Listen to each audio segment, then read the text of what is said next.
All right, we'll go ahead and get started. So appreciate everybody for joining today. We're going to talk about the madness of the loan world that's going on with the PPP and the EIDL. We've got our subject matter here, Craig Feltner. He's part of Supporting Strategies. He's located in Cincinnati, Ohio. He is the 100th member of the franchise. They're throughout the United States.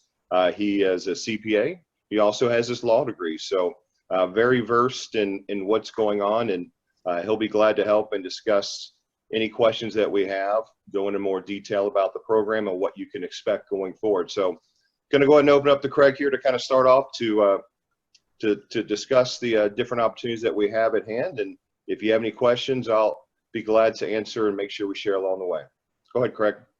Yeah, at this point, I'm sure, there's a glut of information out there on the PPP and the EIDL. And unfortunately, it's been changing a lot. The application for the PPP changed again late last night. It wasn't a major change, but so there's still a lot of uncertainty on a lot of the details and on how this is going to work. So I just want to hit on some high points and touch on some recommendations on maybe more specific to restaurant and hospitality on what you should be doing if you're not already doing it. I'm seeing there's a ton of activity out there. So obviously some messages are getting through, but there's still a lot of confusion out there. So I'll share a screen here real quickly. And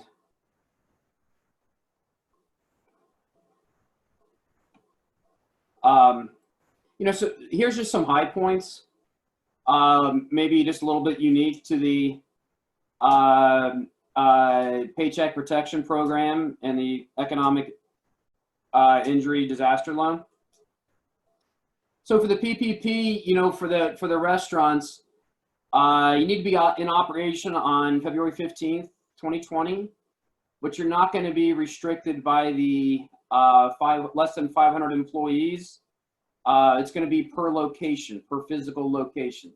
So I know for some of the larger operations, that offers some relief there. Included in the monthly average gross wages, so you're going to include tips, at least the tips that have been reported. For the PPP to be completely forgiven, you're going to need to restore your head count and your average monthly pay in the 8-week period following funding to the average that you used to calculate. So maybe for those that aren't up to speed on this, the calculation is 2.5 times your average monthly payroll. And by and large, most are using 2019 as that 12-month period. If you were not in business for the entire 2019, you can use the 2-month period of January and February of 2020. But you're going to come up with that average. There's some ins and outs, but by and large, I would use the 941s, your quarterly returns. You can add in some health insurance, the employer health insurance cost, come up with a total for 2019 or a 12-month period, divided by 12 and multiply it by 2.5. So what's tricky for restaurants, hotels, other hospitality is, so this is not going to be a windfall because by and large you've been closed. So your sales have taken a nosedive to nearly zero, if not zero. So to get the benefit of it being forgiven, you're saying that, hey, look, I'm going to return my payroll to where it was for the next 8 weeks after funding. So you have to find something to do with those employees. You either put them to work doing something, or you give them extended vacation time. It gives you some continuity and some control over those employees, but that's going to be a tricky one. What do you do with them? And I think Scott has some thoughts on that, with some training and some other things that can be done with those employees. But really, you're shifting them from the unemployment to the employed, They may make some more money than what they would make under unemployment, being fully employed again. It's going to extend that period if ultimately 8 weeks isn't enough to restore everything, that they'll be able to file for unemployment then, and the clock will not have started. But during that 8-week period, with sales being maybe at zero, you will need to find something to do with those employees. The EIDL, I would recommend everybody apply for the EIDL after they apply for the PPP. And just by going through that process, you can request a $10,000 emergency loan advance, and that can be forgiven. Slightly different is the restaurant has to have been in operation on January 31st instead of February 15th. There are a few other options. Some of these are going to preclude you from the PPP. So you can do the employee retention tax credit. If you do that, you cannot also do the PPP. Now you can do the PPP and the EIDL. There's been a lot of confusion with that, as long as you are certifying that the funds are being used for two different things, right? So PPP is being used primarily for payroll and for rent or utilities. You could say the EIDL is being used to pay vendors or some other operating expenses. So some other options you have are the employee retention tax credit, qualified investment property. If you're doing any improvements to your facilities, instead of depreciating them over 39 years, you can expense them this year. I don't know if too many people are doing that right now, but that's an option. And also you can defer payroll taxes from 2020, from March 26th through the end of 2020. You can defer half of those to 12/31/21 and the other half 12/31/22. But I believe that if you do that, you are precluded from the PPP as well. Some recommendations. First and foremost, time is of the essence. There's going to be a lot of people grabbing at this. You're probably already experiencing that. The banks really don't know what to do. I got a text message not too long ago that Huntington Bank is not accepting applications still as of today. Huntington Bank is the largest SBA lender in the Cincinnati area and one of the largest in the U.S. So if that gives you an idea, if they're not quite sure how to process these, I did receive something that Bank of America has an online portal now available to apply online instead of through your banker. But to accept an application and process it and then fund it, that's it may be another week to 2 weeks, possibly longer before these are funded. So time is of the essence. Be on the forefront with your banker. So that's who you want to contact, is your primary banker. Some of these banks are saying, if you don't have a relationship with us now, we're not even going to talk to you. So contact your primary banker. If you don't have that, begin to look for a backup, but you may not get much of a response. Apply first for the PPP, but then follow it up with the EIDL online. The EIDL online will only take you to the part where you can request a $10,000 emergency grant, but that at least gets things rolling there. In the EIDL, you do not request a certain dollar amount. That's more of a traditional underwriting process to see what you can qualify for based on credit and some other criteria. But at least get to that $10,000 part. For some, that's gonna be a big deal right now. Don't get bogged down with too many details. There's a lot of information out there right now, and it seems to be shifting a lot. So it's easy to box yourself in and say, boy, how can I put this in? Can I put that in? Hey, go for it. If you're not certain, stick it in there and let the bank decide if you need to remove that number from there or not. Just keep in mind that if your number is maybe a little bit higher than what you should really qualify for, you're just going to have, in order for that to be forgiven, you're going to have to show that you restored your payroll to that number in the 8 weeks period. But again, just don't get bogged down with too much detail. We already talked about the 8-week period. You're gonna have to find something for them to do, and get your information together right now. If you're not already applying, you need to be ready to apply ASAP. So get your payroll information together for over the last 12 months. I've got a payroll calculator. This is an application from Heritage Bank, which is a local bank in Cincinnati, the Cincinnati area. And it kind of goes through what they're looking for, so included here, and what they're excluding, listing out the employees. And you don't have to replace the employees verbatim, right? One particular employee, as long as that whoever you place it with, the wages are similar, is they're going to be looking at the gross number and the head count, not the individual employee.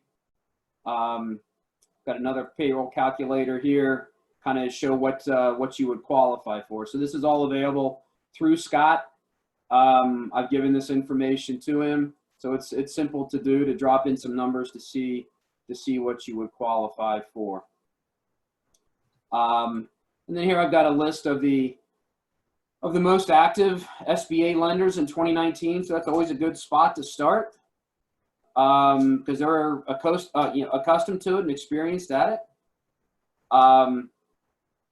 But look at the approval count in 2019. So Live Oak did the most gross. Well, they did 250 loans in the entire 2019. They'll probably have 250 in the first hour of today of people applying for it. So there's just a lot of activity out there, and you need to be cognizant of what that means. Yeah, so Craig showed the different spreadsheets. I think those are great. So I will send those out. The one from Heritage is great because it breaks down if you got multiple franchises, multiple employees, you can list them all. And then he has a separate spreadsheet which allows you to then take that number and plug it into different aspects as well. So I will send that out. I want to follow up on a couple of things, Craig, just some things that, just to clarify, between the two, the PPP as well as the EIDL is, from what I'm gathering, one of the biggest things is the EIDL, you get that $10,000 kind of quicker funds. Is that true? Can you clarify that a little bit? Yeah, whether you end up qualifying for the EIDL or not, you can get the $10,000 emergency grant up front. That maybe you don't meet the underwriting criteria, maybe there may be some other reasons that you don't qualify for the EIDL, but just by going through the application process, you can qualify for the $10,000 emergency grant, and that's supposed to be funded within 3 days. I have not met anybody yet that has been funded, but that's supposed to be what the deal is. It's within 3 days, they'll fund the $10,000. Gotcha. And then if you wouldn't mind kind of explaining the difference, the forgiveness part, just to kind of clarify. I think it should make sense to most people, but just clarifying the payroll and how that works to get set up. And do you know how quickly they need to bring people in and actually start working, how that works? What information do you know in that aspect? Yeah, so the EIDL is not forgivable other than the first $10,000. And above $200,000, there will be a personal guarantee. So the PPP, there's no personal guarantee, there's no collateral. As far as the timing of bringing employees back in, it's going to be the 8-week period following funding. So if you're funded on April 15th, it's going to be the 8-week period following April 15th. So I would suggest that you have your employees ready to go prior to April 15th. You don't want to start scurrying around the day that you get the money, because then you're going to lose a few days trying to get them re-employed. So one of the biggest factors is is the unknown. I believe they were starting today. Some banks are ready, some are not. That'll carry over into Monday, and then is next Friday. Do they ship that date for the 1099s and different franchisee owners that may be in that aspect? Yeah. So today's the first day. The majority of businesses can file. On April 10th, it will be sole proprietors and independent contractors. So any 1099 employees, you do not include that in your gross wages. You let the 1099 employee file on their own, and they would do that next week. You know, I can't emphasize enough that for, you know, restaurants and hotels and retail have been impacted by this more than any other industry. You know, to see the sales decline to, if not zero, very close to zero.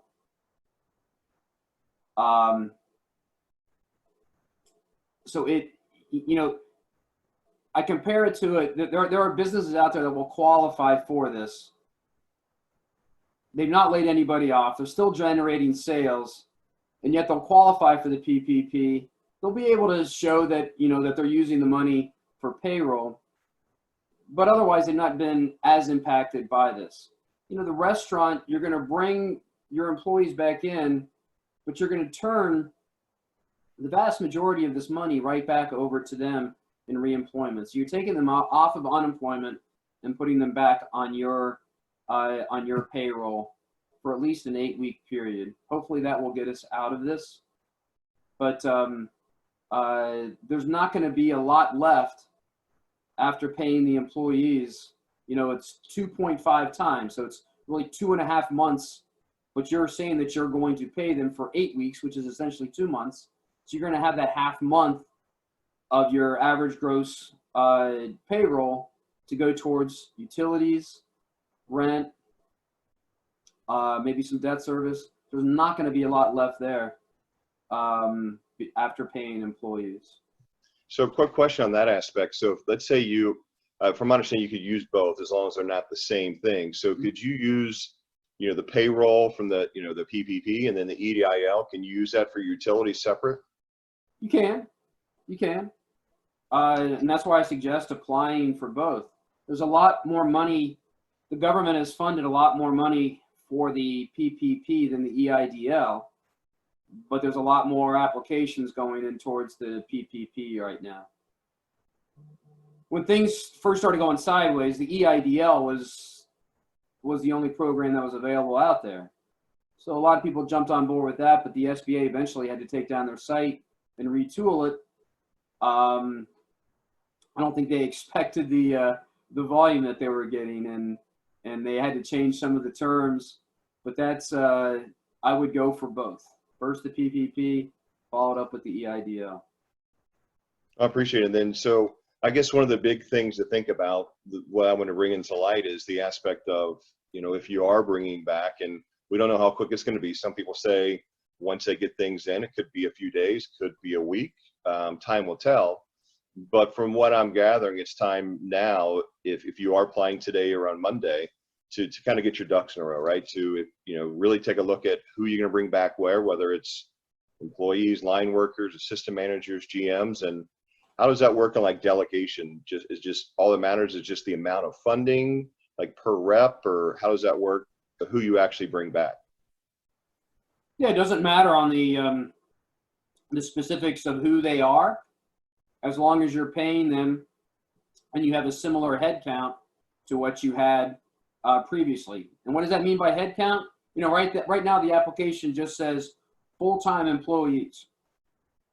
It doesn't say when those full-time employees were. It doesn't say full-time equivalent, or maybe it just says number of employees. It doesn't specify a time. So I would probably go on the low end of that, but make sure that your average payroll number, your monthly average payroll number is going to be accurate, and that's what you're going to have to match. So if your PPP ends up being, if they give you $100,000, because that's 2.5 times your average monthly payroll, only 25% of that amount can be used for something else. So of that $100,000, $75,000 is going to have to go towards payroll if you want it to be forgiven. Hey, look, you know, in the end, if it's not forgiven, you've got a 2-year loan at a 0.5% interest rate.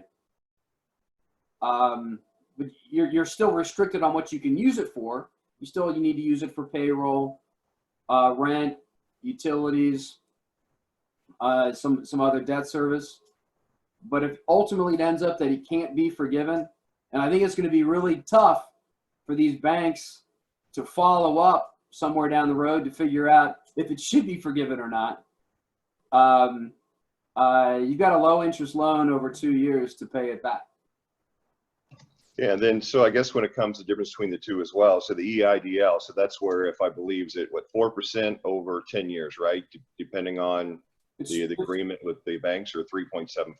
It's 3.75%, and it can be amortized up to 30 years. But the SBA is going to determine, based on your business and your credit history, what that amortization period should be. You know, it could be as short as 5 years. It could be something up to 30 years. So for companies that are applying, and if it is a quick injection, just to kind of be clear, you have basically 2 weeks from then to start hiring, or use a certain portion of that amount or the full amount. Just want to clarify, so that if somebody applies on Monday, they get approved, and let's say the money's coming a week from then. The day they get the money, they have 2 weeks to basically spread the funds out. And no, it's 8 weeks after funding is the measurement period. So you need to be ready to go on the day of funding. So don't wait as far as contacting your employees. And what is a restaurant going to gain from this by bringing the employees back? Continuity, right? You got your staff ready to go. You're taking care of them right now, because they're probably going to make more than they would under unemployment. So there's some certainty for the employees. There's some continuity with your operation. If the smoke clears after 8 weeks, you're ready to open up your business, rather than not doing anything and hoping that when things calm down, you've got the staff to pull from. So speaking of staff, I guess the other question, just not a little off topic, but is the unemployment. So obviously the people who are home now with the coronavirus, or a lot of families are at home, and people affected, and they've got that choice to make, right? Either take advantage of the unemployment, which and they've added extra $600 on per week going forward, and from what I hear, that could be extended, as well as some of the loans are coming out. But what is your thought there? I guess with a restaurant owner, I think it'd be important now to start that conversation with the employees that you're going to bring back. That way you can get a good feel for who's going to stay in employment or not. Just curious what you're seeing with companies that are trying to make those decisions coming up. So technically, if you offer an employee reemployment, that would disqualify them from unemployment. How much you're going to press that? If an employee says, no, I'm going to need to stay home during all of this, you could contest their unemployment claim and more or less drive them back to working for you. So do they really have that choice? If you offer them employment, they're supposed to take that, and that would disqualify them from unemployment. Gotcha. I appreciate it. I think that kind of helps with kind of clarifying when, things will happen fast. From what I see, it might take a little bit, but as soon as they started, moving it out, from what I understand, the plan is to try and do it fast. It's just a matter of the influx of applications that are out there. Would you say that's about true? Yeah, banks would like to be able to fund nearly the same day if they could figure out how the system is really going to work. The banks are not guaranteeing these funds. SBA is guaranteeing 100% of these. So the bank is really just more or less working as a conduit to get from the SBA to the lender. The banks are not making much money on these loans. So they're going through a lot of work to do something that is not going to be a financial benefit for them. And there's a lot of uncertainty then when do they fund these? Are they going through the right underwriting criteria? I saw an application from Chase Bank that that they had a series of questions to see if somebody would qualify or not in their mind, right? They don't have to loan. Some banks may say we're not going to deal with the small loans. We're only going to focus on the larger ones. So there's a lot of discretion from the bank on how they want to go with this. Again, the government had good intentions with this. There's just, to try to put something together like this in such a short fashion, there's certainly been a lot of challenges. So, hey, I appreciate it. So for those that are out there that are going to be applying, whether it be here after this call or be it Monday or next week, what are some things that they need to have ready to at hand and ready to go? Get your payroll records. That should be an easy thing. If you have a payroll service, they're helping everybody. They can probably almost put it in ready-to-use format for you. So make that a #1 priority. 1A and 1B is contact your bank. I would think that most have already been in that process. If you have not, get in line. Be the squeaky wheel. Make sure that they know that you want to do this. So get your payroll records. Get a hold of your bank. For the EIDL, you're going to need some more financial information. There's going to be some personal financial information involved at a certain dollar level. You're going to need financial statements for at least 2019, maybe current through 2020. You're not going to need that stuff for the PPP. So that's why I would prioritize first PPP. That's where the money is, right? So follow the money. That's where the bigger governmental aid package is.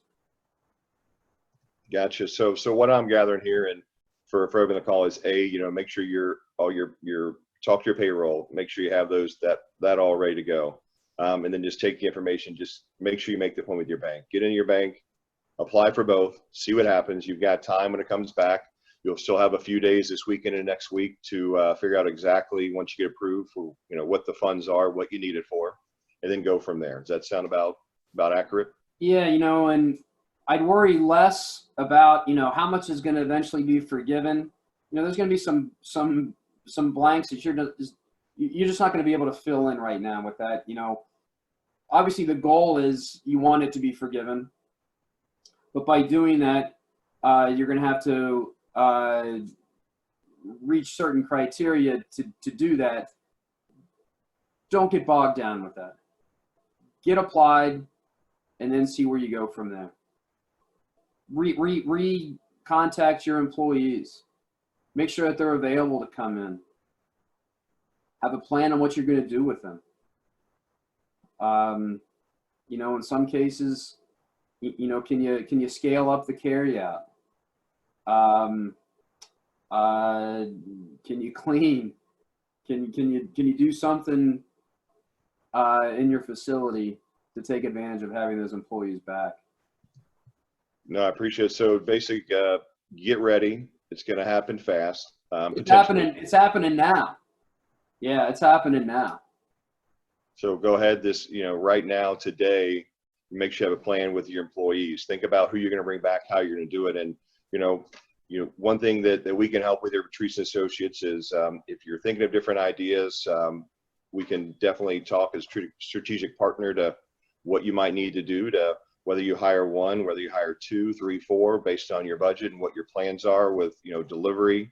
I myself stay as frequently as I can with all the news that come out. On top of it, I'm continuously watching it, and I know Craig as well. So both of us be glad to help with any way that we can. Myself with workers being ready to go, some ways to help to get them on board, as well as once they're on board, what you do over the next few months. I know Craig can help if anybody needs assistance with, the paperwork, the billing. Craig, do you want to kind of say a little bit more about, what you see maybe in the future? Because here we are now, things are happening. They're going on now. What do I think is going to happen? I think when Congress comes back at the end of this month, I think they're going to be faced with extending the program and funding it with more money. I don't think that 8 weeks is going to be sufficient to get us out of this. I wish it was, but by all accounts, that would put us, June, very early June. I just don't see where that's gonna happen at this point. So be prepared, stay tuned in with, are they going to continue to fund this with more money and for an extended period of time? If that's the case, those that have already received the PPP will probably be in better shape because they'll probably just add that money on. So I do think that this is not the first phase. I'm not privy to any inside information there, but I do think that we'll see a second, possibly a third step to this. If you have any questions, I don't know if my email address is anywhere here, but it's cfeltner@supportingstrategies.com. Scott has that information. Maybe he can post it somewhere later. Slides are available. Any of those spreadsheets are available. Scott has those and he can send those to you. They're helpful, calculation, give you an idea of what you would be able to qualify for. But, a lot of that's going to be driven by your bank. And the larger banks are going with an online application process. The smaller banks are going to be, more person to person, but they're also not really geared up to handle this volume. Scott has some experience with that with somebody we know, that with a local community bank, and she's overwhelmed right now.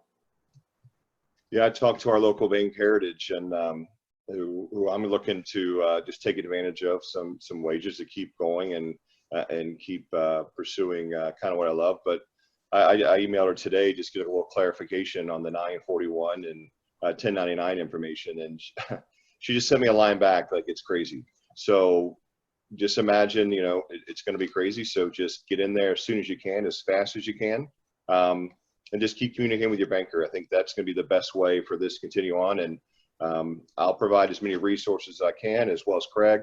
I will go ahead as well, and I'll email these here shortly within the next hour or two to everybody, all the slides, as well as Craig's information, as well as my information, so you'll have that. But want to check real quick if anybody has one last question at all. If you want to go ahead and ask it before we kind of wrap up here.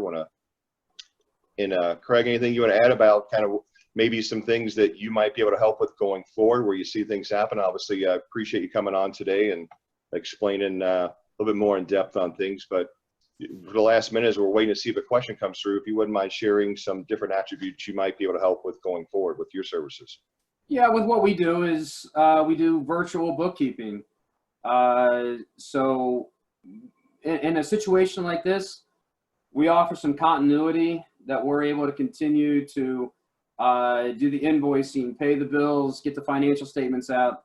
So it's our business model, right? So we're perfectly suited for this.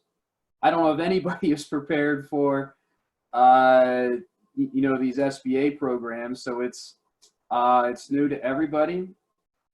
People are trying. There's a ton of questions out there. If you have anything, there's no bad question. I can help with that. No cost for that. Just send me an email, or Scott will give you my phone number, and I'll try to help the best that I can. There are easy answers for some questions, and some of them are still unknown. But going forward, we do virtual bookkeeping. So we get you in a position where some of this stuff is easy to better understand and interpret.